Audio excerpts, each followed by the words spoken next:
मैं दिनेश आप लोगों का बहुत बहुत स्वागत करता हूं। आशा करता हूं कि आज का प्रश्न आप लोगों को बड़े ही काम आए। और शुरू करते हैं आज के प्रश्नों के साथ। पहला प्रश्न है आप लोगों के लिए, मृत्यु का कप्तान किस रोग को कहते हैं? तो मृत्यु का कप्तान किस रोग को कहते हैं? जल्दी से इसका उत्तर देखिए और समझिएगा। मृत्यु का कप्तान किस रोग को कहते हैं? मृत्यु का कप्तान। तो इसका सही उत्तर है तपेदिक को। किसको कहते हैं बेटा? तपेदिक को कहते हैं। तपेदिक को कहते हैं। अगला प्रश्न देखिए। अगला क्या है कि निम्नलिखित में वायु द्वारा फैलने वाला रोग कौन सा है? वायु द्वारा फैलने वाला, याद रखिए ये थोड़ा सा टाइपिंग में या क्वेश्चन जो है वो थोड़े से मोटे मोटे अक्षरों में छपे हुए हैं। तो निम्नलिखित में से वायु द्वारा फैलने वाला रोग कौन सा है? वायु द्वारा। तो वायु द्वारा फैलने वाला रोग जो होता है वो भी तपेदिक ही है। अगला, तपेदिक जिसको टीबी कहते हैं, टीबी रोग होता है किससे? विषाणु से, जीवाणु से, कवक से या कीटाणु से।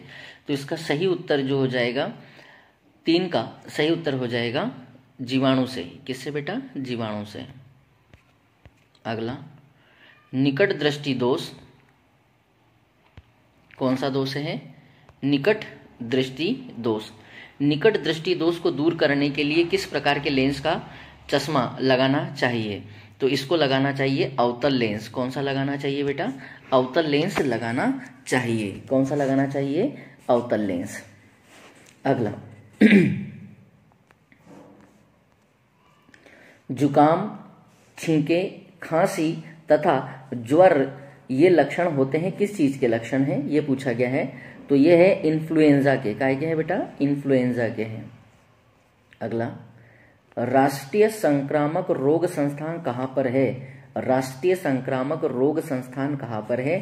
तो ये है बेटा दिल्ली में, नई दिल्ली में। कहाँ पर है? नई दिल्ली में। अगला, किस रोग के जीवाणु कान के नीचे व आगे स्थित ग्लिस्टियों को प्रभावित करते हैं? गिल्टियों को। किसको? फिर से पढ़ दे रहा हूं। किस रोग के जीवाणु कान के नीचे व आगे स्थित गिल्टियों को प्रभावित करते हैं? प्रभावित करते हैं। इन्फ्लुएंजा, काली खांसी, कर्णफेर और इनमें से कोई नहीं। तो इसका सही आंसर हो जाएगा कर्णफेर।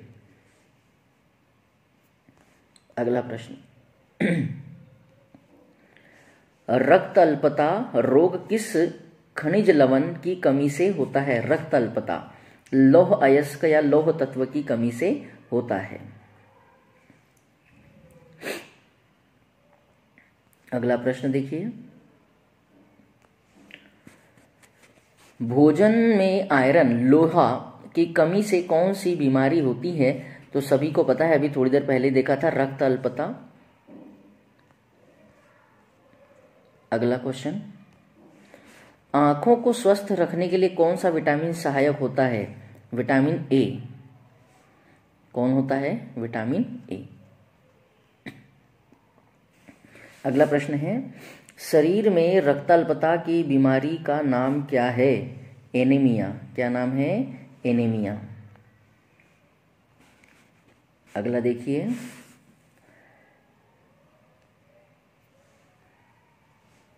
चारों ऑप्शन नहीं आए क्या इसमें?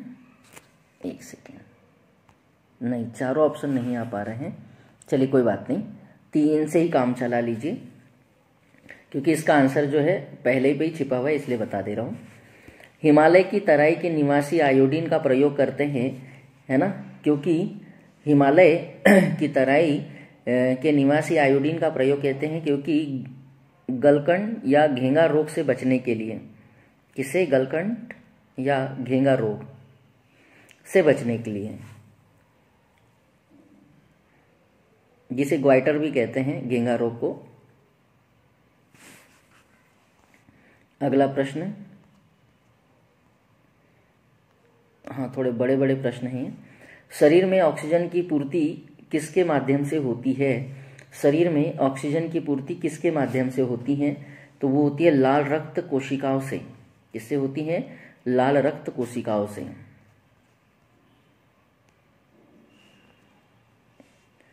संक्रामक से रोग के लक्षण प्रकट होने तक लगने वाला समय क्या कहलाता है? तो ये कहलाता है संप्राप्ति काल। क्या कहलाता है? संप्राप्ति काल। इसके चारों ऑप्शन आप लोग देख लीजिए ऐसे, संप्राप्ति, संक्रमण, सुप्त काल और कोई नहीं। तो इसका सही आंसर है संप्राप्ति, ऐसे। अगला प्रश्न है, किस रोग में रक्त का थक्का नहीं बनता? किस रोग में? तो आपको सभी ने पढ़ा होगा, हीमोफीलिया में नहीं बनता। अगला, रेबीज के इलाज को किसने खोजा था? तो इसका जो है लुई पाश्चर ने खोजा था, जहां तक अगर आप लोगों ने ध्यान से पढ़ा होगा, लुई पाश्चर। अगला प्रश्न है, छिछले हैंडपंप से पानी पीने वाले लोगों को नीचे लिखे सभी रोगों के होने की संभावना है सिवाय इसके। ध्यान से पढ़ना, कौन सा नहीं होगा बोले, बाकी होने के ज्यादा चांसेस है। और एक ऐसा रोग है जो नहीं हो पा रहा होगा या नहीं है, और वह है हैजा। देखो, टाइफाइड भी हो सकता है, पीलिया भी हो सकता है, फ्लोरोसिस भी हो सकता है, तो हैजा नहीं होगा बोले। अगला देखिए, प्लेग नामक संक्रामक रोग के जीवाणु का वाहक कौन है? कौन है भाई इस जीवाणु का वाहक? तो इस जीवाणु का वाहक है चूहा। कौन है? चूहा। अगला प्रश्न देखिए, किसकी कमी से मधुमेह, डायबिटीज का रोग हो सकता है? सभी ने पढ़ा होगा, स्कूल लाइफ में बहुत पढ़ा है ना? किसकी कमी से मधुमेह रोग होता है? तो इंसुलिन की कमी से। अगला प्रश्न, मलेरिया में, अच्छा ये थोड़ा सा, हाँ पहले ऐसा आप लोग स्क्रीनशॉट ले लीजिएगा तो आसान हो जाएगा थोड़ा सा। मलेरिया में कौन से दो अंग प्रभावित होते हैं? मलेरिया में फेफड़े और हृदय, तिल्ली और यकृत, हृदय और मस्तिष्क, और चौथा ऑप्शन है गुर्दे व फेफड़े। तो आप लोग क्या आंसर लगा सकते हैं इसका? तिल्ली और यकृत। क्या लगाएंगे मलेरिया में?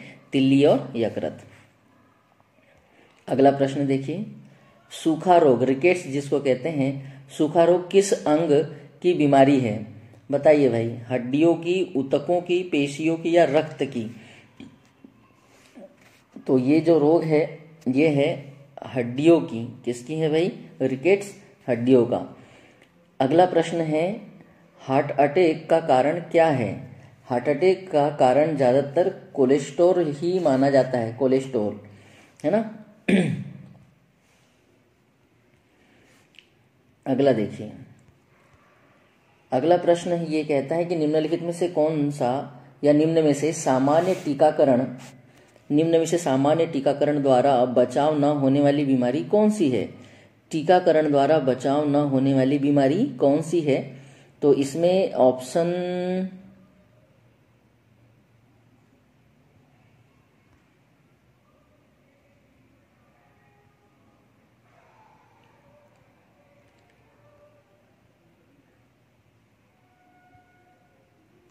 सही आंसर है बेटा इसका निमोनिया। क्या है? निमोनिया। निमोनिया जो है वो है डिप्लोकोकस न्यूमोनी नामक जीवाणु से फैलता है। किससे फैलता है? डिप्लोकोकस।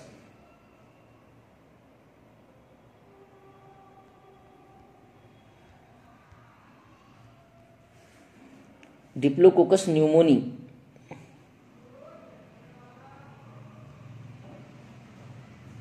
नामक जीवाणु से फैलता है। ठीक है, अगला देखिए, खसरे का संक्रमण किस प्रकार से होता है? तो खसरे का संक्रमण जो होता है, खसरे का संक्रमण नाक, गला एवं श्वसन नली के श्रवण से या स्राव से होता है। ऐसा डी लगा दीजिए। पर्यवेक्षक का प्रश्न है, ये महिला पर्यवेक्षक में आया था। अगला प्रश्न है, काली खांसी का चिकित्सीय नाम क्या है? तो उसका चिकित्सीय नाम है पर्टुसिस।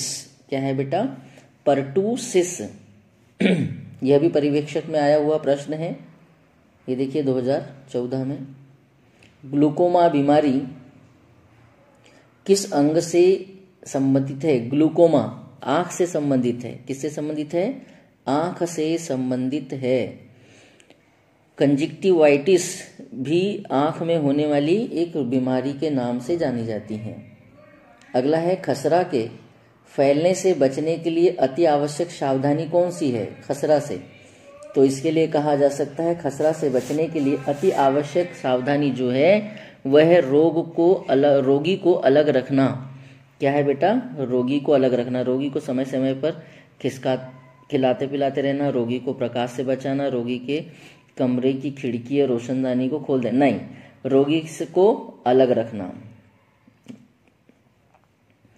पर्टुसिस का अन्य दूसरा नाम क्या है भाई? तो पर्टुसिस का दूसरा जो नाम है वो है, यहां से अभी थोड़ी देर पहले देखा था, उसी क्वेश्चन को घुमाकर पूछ लिया है। इसको कहते हैं काली खांसी। और सुजाक एक बीमारी है जो इनसे फैलती है। किससे? तो सुजाक एक यौन क्रिया से फैलने वाली बीमारी है। ये थे कुछ महत्वपूर्ण प्रश्न। तो आज के लिए इतना ही। इतिश्री। जय हिंद जय भारत। फिर मिलेंगे कल नए और महत्वपूर्ण प्रश्नों के साथ।